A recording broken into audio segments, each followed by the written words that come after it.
Ini dilapisinnya Pak, atau dinding yang polos Pak ini sampai lampu yang sebelah kanan ini. Dulunya awal mula itu kan hanya sebesar lingkaran mobil. Karena ketika itu digunakan oleh tentara Jepang sebagai pengintai musuh pusat kota. Dan lubang Jepang ini berbentuk seperti botol, di luarnya kecil tapi di dalamnya besar. Itu pun supaya masyarakat lokal di sini tidak mengetahui tentang keberadaan lubang Jepang ini selama penjajahan Jepang dulu.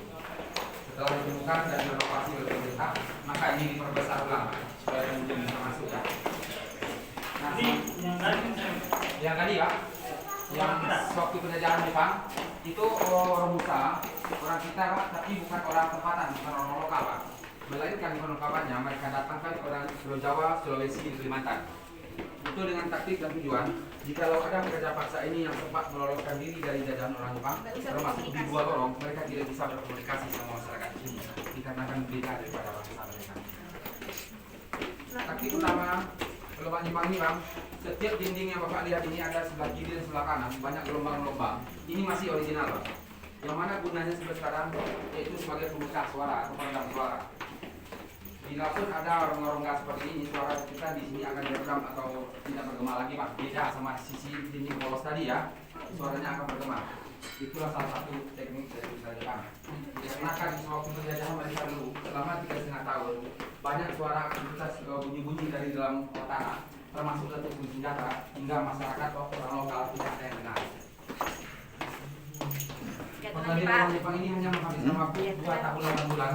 Mereka mulai 1942, terhenti di pertengahan tahun 1945. Itu pun dikarenakan Jepang kalah atau negaranya Hiroshima dan Nagasaki dibom oleh negara Sekutu.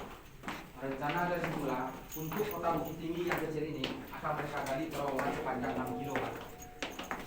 Tapi tidak jadi. Ya. Yang tujuan utamanya lubang Jepang ini akan mereka jadikan sebagai benteng pertahanan. Dikarenakan ketika itu tentara Jepang ingin menguasai perang dunia kedua atau Asia Timur Raya. Lubang Jepang ini awal mula ditemukan 1 tahun setelah Indonesia merdeka.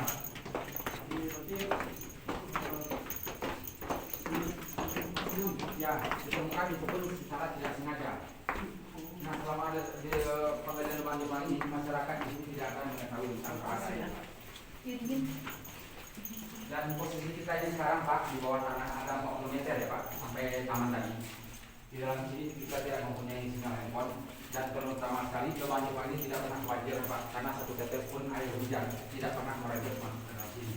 Karena sifat dari struktur tanahnya, tambah kena air, tambah padat dan tambah kuat. Ini contoh yang original Pak. Dia hanya dari tanah semuanya Pak. Ya, bila kita rabah sedikit demi sedikit dia rontok.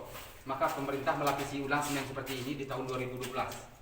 Diperuntukkan bukan untuk menahan kekebalan tanah, tapi supaya tidak terkikis bagian dindingnya ini atau supaya tidak tambah lebar rongga lubang Jepang ini. Ini gudang senjata yang pertama, yang mana panjangnya ada 30 meter Pak, sampai ke lampu yang gelap sana. Di sebelah sana juga ada jalan seperti ini. Dan bila kita masuk ruang pertama di sini bisa keluar ruangan yang kedua, yang ketiga sampai yang keenam lagi Pak. Karena dia bersifat connecting atau labirin semuanya. Asli mula ditemukan hanya segini Pak tingginya. Di ke atas original dan ini ke bawah sudah diperi ulang. Jadi sekitar 70 cm sudah digali ulang oleh pemerintah atau ditinggikan supaya pengunjung bisa masuk. Karena tadinya itulah tingginya Pak. Ya, hanya pendek. Sengaja mereka bikin lubang Jepang ini di kedalaman 40 meter, maksud dari tentara Jepang supaya bisa menahan letusan bom yang daya bom mencapai 500 kilo. Tapi kalau untuk segi kejadian alam seperti yang gempa dulunya pernah menimpa kota Bukit Tinggi ini dengan skala 6,2, alhamdulillah tanah lubang Jepang ini tidak ada yang rubuh. Yang lepas malah semen yang baru ditambah oleh pemerintah seperti ini Pak. Ya.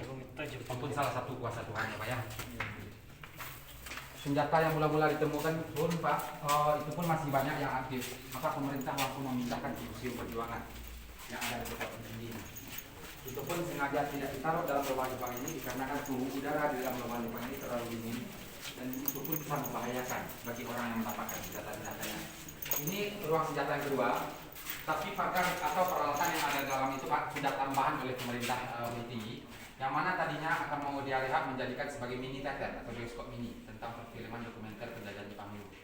Itu pun renovasinya ini terbengkalai atau terhenti dikarenakan renovasinya ini bukan hanya satu lorong, banyak lorong yang lain yang akan mau direhab seperti ruang pameran, museum sosiologi, musola, toilet dan kafe rencananya dalam lubang Jepang ini Pak.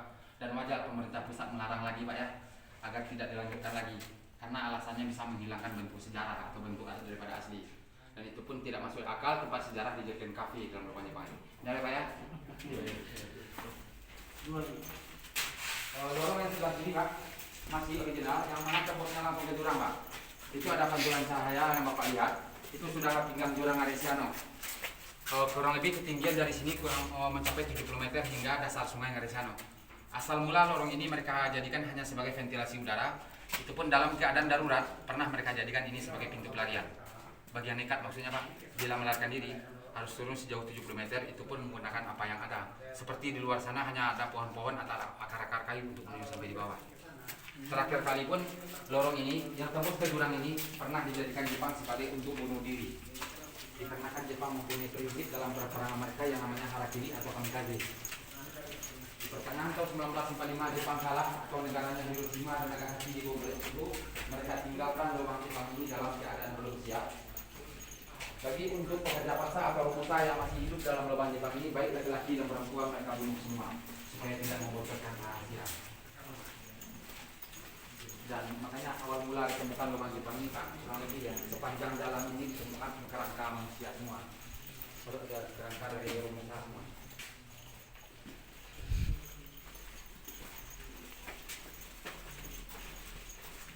Yang senjata ada Pak, ini dari 5 aja yang ada.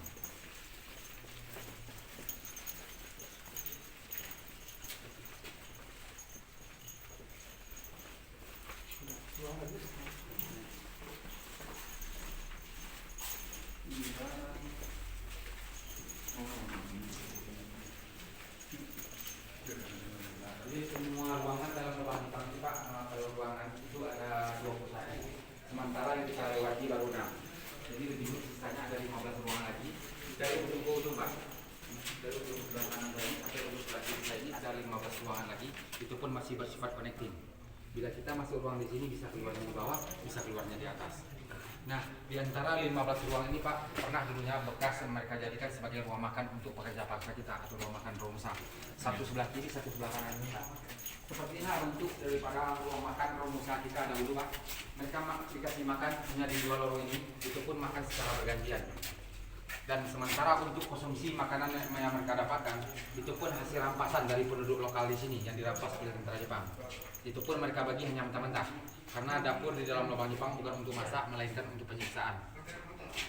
Dan seumpama bila ada dapat hasil rampasan mereka baru makan, bila tidak ada mereka pun tidak akan makan. Tapi namanya pekerja paksa tetap mereka kerja siang malam.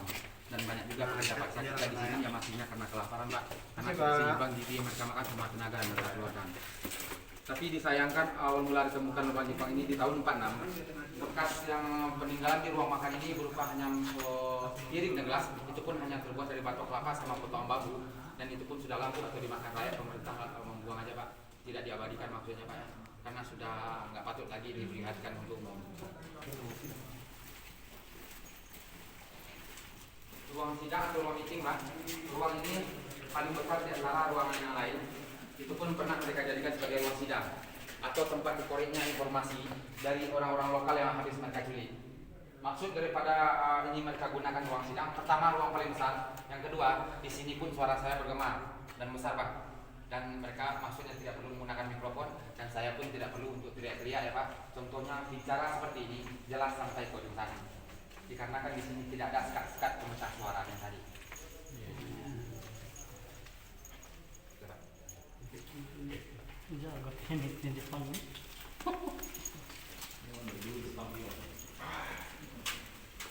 Yang paling banyak ruangan tempat tidur ya Pak, barang-barang meja 12 ruangan seperti ini. Depan ada 4, di belakang kita ada 8 ruangan.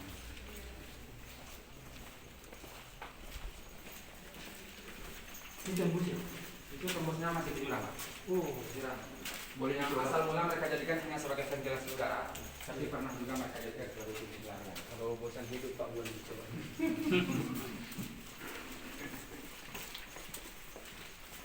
Ini kamar. Atau bosan ke ngarai tempat ngarai tadi ya Pak ya. Bila mau Bapak penasaran boleh ke sana dulu boleh, atau kita langsung belok kanan. Balang militer yang posisinya sebelah sini, pintu pelarian yang sebelah kanan. Mau lihat ke sana dulu Pak atau kita langsung belok kanan? Lihat penjara sama dapur. Itu hanya lihat jurang atau ngaris sana. Kalau penasaran Bapak boleh. Siapa tadi mau lompat? Tapi lembah Ngaresano itu udah Bapak lihat dari atas tadi. Oh iya. Yang tadi jurang. Ngaresano itu artinya Pak, Ngarai itu lembah. Siano nama lembah. Siano itu diambil dari bahasa Minang yang artinya benih atau senyap. Itu pun juga ada perkampungan yang bersebelahan dengan keberadaan Pak sama Siano. Ini kita menjadi antara Ini karena sedikit berbeda, ada kilau seperti ini, tapi bukan membicarakan emas Pak ya. Tapi hanya sedikit mendapat air yang sudah puluhan tahun lamanya menjadi. Tapi waktu ini tidak ada istilah setelahnya ya. Ya Pak. Setelah tidak ada. Tidak ada. Ada dia buatan. Tidak ada itu. Tidak ada Pak. Saya lihat penjara.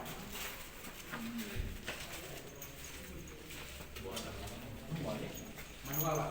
Penggalian kalau tahun 80 mereka pun menggali terowongan ini menggunakan alat-alat emas seperti pahat dan kue dari Inggris. Tapi dengan waktu yang begitu singkat mereka mempekerjakan pekerja paksa mencapai ribuan orang sampai tidak terhitung jumlah orang.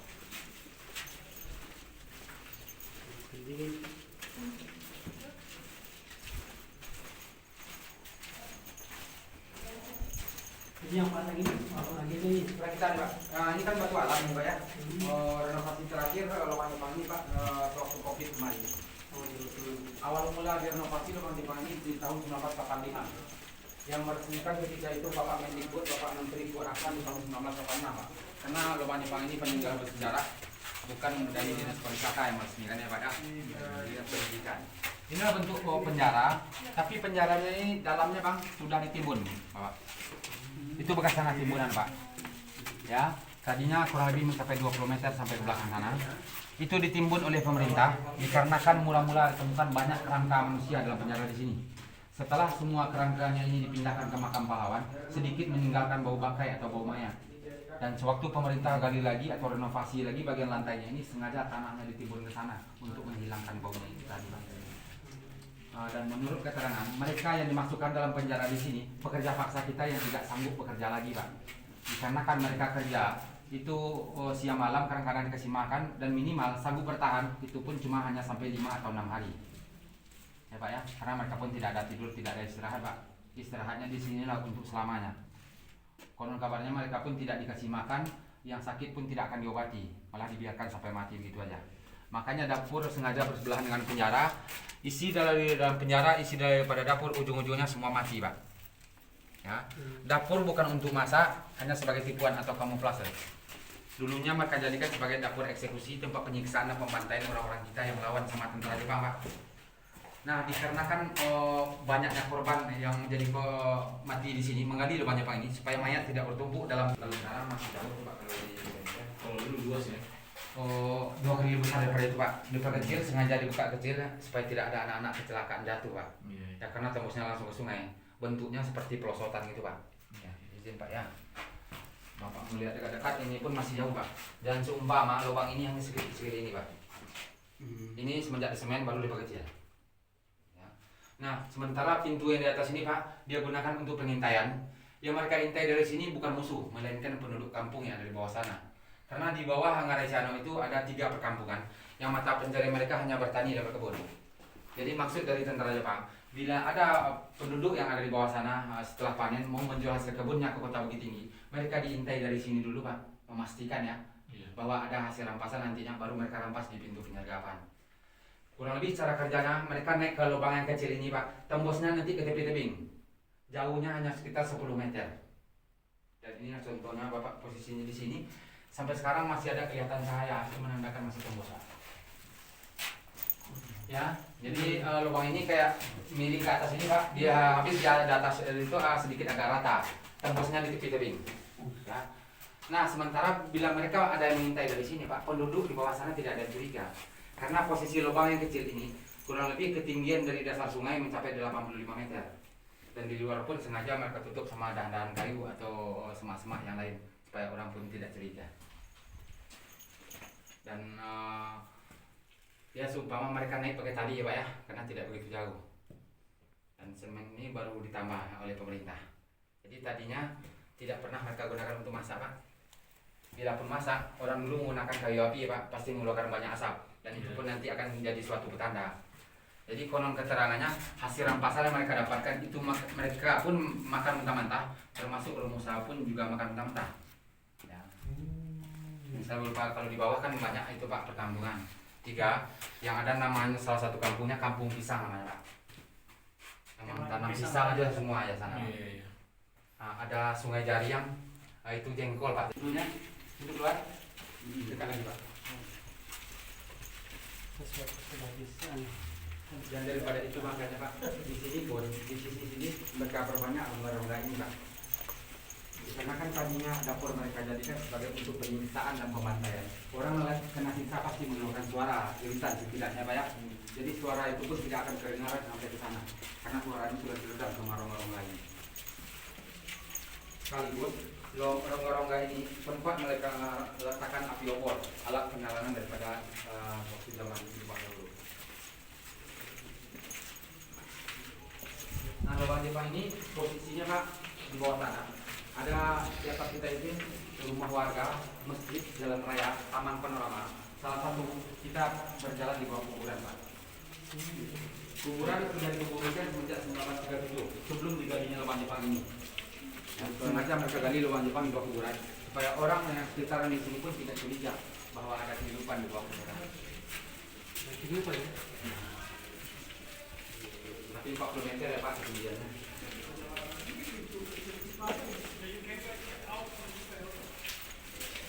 Ini pintu penyergapan yang mana tembok ini Pak langsung ke jalan raya atau tempat yang rampas ya. Setelah mereka intens berlubang tadi, barulah mereka rampas dari sini. Jadi seumpama bila ada orang berjalan di bawah lorong ini pun tidak nampak bagi mereka yang berjalan. Sampai sekarang pun lorong ini tidak nampak. Mereka hasil panen yang mereka dapatkan itu yang mereka bagi. Nah, sementara orangnya bukan dilepas lah. Kalau dilepas bisa membocorkan rahasia. Apalagi kan mereka pun nanti akan dikorek di informasi. Mereka pun setelah itu di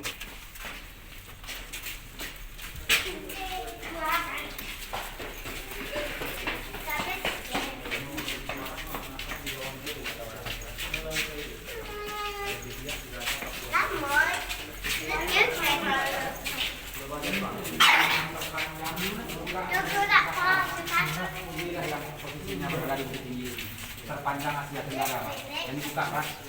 Kalau yang lainnya mungkin juga ada yang panjang, tapi itu pun tidak dibuka karena tidak ada oksigen. Jadi panjang total seluruhnya 1.470 meter. Kurang lebih memakan luas tanah itu mencapai 2 hektar. Suddenly, before you give me the instructions to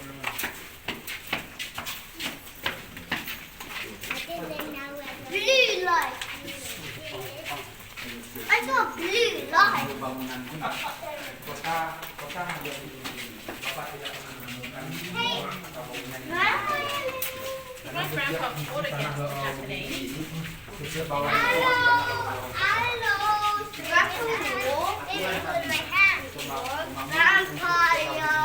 Bangunan tidak boleh melebihi tingginya jembatan Pak. Hanya jembatan paling tinggi. Ini bisa ya Pak. Riko keluar. Ya Pak. Ini yang kedua ya? Ya Pak, silakan Pak. Kedua ke. Jadi ini pintu utama Pak, Iya. awal mula digalinya lubang Jepang berasal dari sini. Yang di atas itu Pak, yang lurus ini, dulunya akan menyambung ke lubang Jepang yang akan dekat jembatan. Kurang lebih dari sini dulu diambil ini hanya 400 meter lagi ketemu lubang Jepang yang ada dekat jembatan. Sementara di luar sana, di luar lubang Jepang ini juga masih ada sisa 4 lorong lagi. Itu pun belum terhubung sama di sini Pak. 2 berbentuk terhubung dan 2-nya itu berbentuk menyambung di bawah kota. Di masih bawah kota ini, tapi di sebelah lubang Jepang ini. Ya. Nah, lorong-lorong yang ini Pak sisanya ini yaitu sambungan sisa lorong yang di bawah tadi Pak, yang mereka gunakan tadinya sebagai barang-barang militer terpati di utara Jepang. Tapi pernah juga Pak, lorong Jepang ini dijadikan sebagai tempat pengisi acara televisi dulunya seperti acara nyanyi yang ada di televisi dulu Pak ya. Ya, Mister Pukul Jalan-Jalan pun juga pernah Pak di dapur pemeriksaan tadi. Nah, untuk sementara pengisi barang-barang militer ini Pak, dulu pun banyak selir pendamping dari tentara Jepang yang mereka namakan sebagai geisha. Sementara pekerja paksanya mereka dinamakan sebagai Romusa. Sebelum kita keluar dari lubang Jepang ini Pak, saya ambilkan satu foto paling bagus Pak, kenangan dalam lubang Jepang. Posisi Bapak di sini, nempel di sini, ngadap ke sana, untuk kenang-kenangan.